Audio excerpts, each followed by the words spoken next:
এই কাপুরুষ, এতই যখন বাক স্বাধীনতার দরকার, তো হিন্দুদের দেবদেবী নিয়ে কটূক্তি করার সাহস কেন দেখাস না?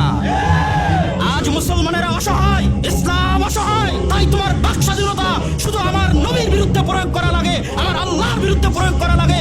ঠিক তোমার এই বাক স্বাধীনতা, তোমার কলমের স্বাধীনতা আমি আব্দুল্লাহ বিন আব্দুর রাজ্জাক দিচ্ছি, ফরহাদ মাঝহারের কলমের স্বাধীনতা আর রাখাল শাহর কলমের স্বাধীনতা।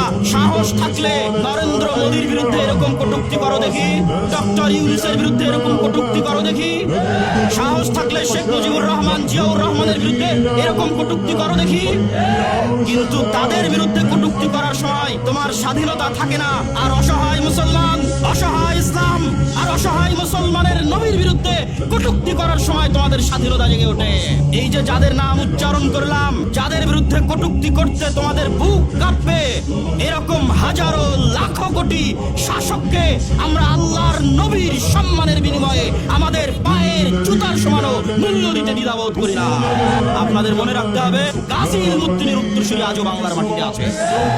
হাজী শরীয়তুল্লাহর উত্তরসূরি, মীর নিসার আলী তিতুমীরের উত্তরসূরি, শাহ ইসমাইল শহীদের উত্তরসূরি, সৈয়দ আহমদ বেলভির উত্তরসূরি আজও বাংলার মাটিতে আছে।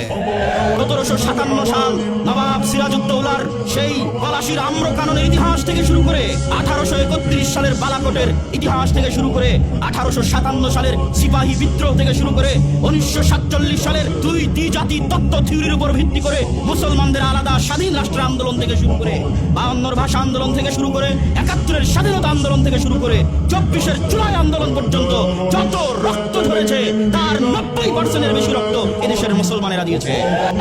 মুসলমানদের রক্তের উপর যে দেশ তৈরি হয়েছে, মুসলমানদের রক্তের উপর যে দেশ স্বাধীন হয়েছে, মুসলমানদের রক্তের উপর যে গতিতে তোমরা গেছো, ওই গতিতে বসে তোমরা মুসলমানদের নবীর নামে কটূক্তি করবে আর মুসলমানরা সেটি সহ্য করবে, এটি হবে না।